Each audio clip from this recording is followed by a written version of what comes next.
خبردار خبردار د شپې چې تاسو راپاسئ نو دا غلطي چرته هم مه کوئ ځکه که د شپې تاسو راپاسېدئ او دا غلطي م وکړله نو مرګ به ستاسو په انتظار کې نو خپل ځان هم خبر کوئ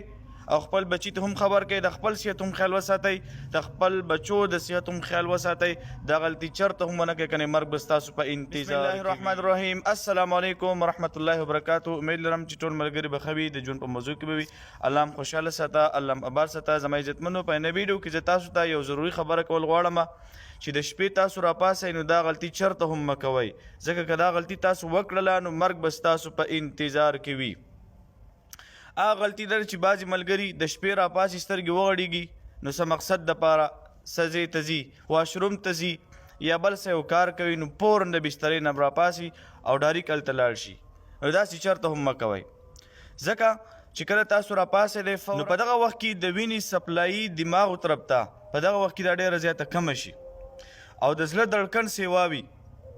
نو د هارټ اټیک خطر وي د هغه چا دپاره چې فوراً د بسترې نه پاسي نو داسې چرته هم مه کوه کنه بیا به تا ته هارټ اټیک وشي او هارټ اټیک چې چاته وشي او 3 جټکې په چا باندې راغلې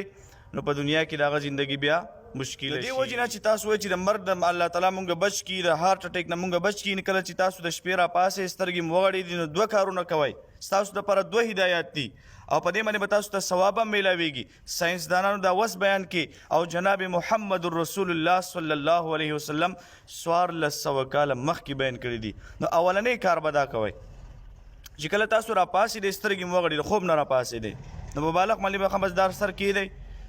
2 منټه 3 منټه به ایثار شئ ډایرک پر راپاسئ نه ده په دې باندې به ټول غټه فایده ته دا میلویږي چې دا د جناب محمد رسول الله صلی الله علیه وسلم سنت دي او نبی علیه الصلاة والسلام فرمایي من تمسک بسنتي دخل الجنه چا چې زما سنت په مضبوطیا سره ونیوله دی به جنت ته داخلیږي او دویمه فایده به تا ته دا میلویږي که ستا د زړه چې کم دړکن دی کم رفوالی دی دا به ختم شي وردیږي به نه بلکې دا به روان شي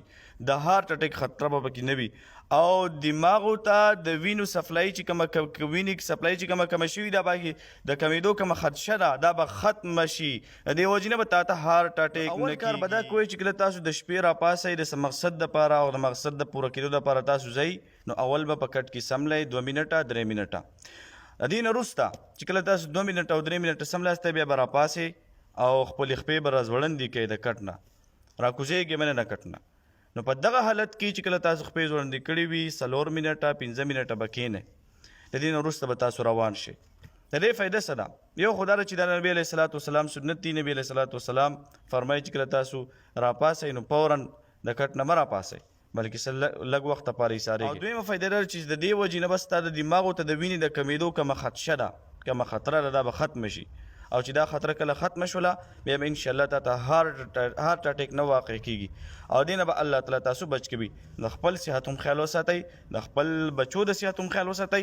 ځکه چې صحت د الله تعالی یو ډېر لوی نعمت دی صحت دې برابر د دین کار به هم کولی شي د دنیا کار به هم کولی شي صحت دې خراب نه به د دین کار کولی شي نه به د دنیا کار کولی شي نو دا کار خامخا کوئ کله چې د شپې راپاسئ فوراً مه پاسئ 2 کارونه کوئ یو کار دا کوئ چې کله تاسو سترګې وغړېږي نو په کټ کې سملی یو 3 منټه 4 منټه او په ایښه باندې 3-4 منټه تېروئ او دې نه وروسته دا کار کوئ چې کله تاسو راپاسېدئ نو خپلې خپې ځوړندوئ 3 منټه 4 منټه انشاءالله چې الله تعالی به ستا صحت محفوظ ساتي په دې پیغام باندې په خپل هم عمل وکئ او دا ویډیو مخکې ډېره شیر کړئ دپاره چې د دنیا کونې کونې ته ورسېږي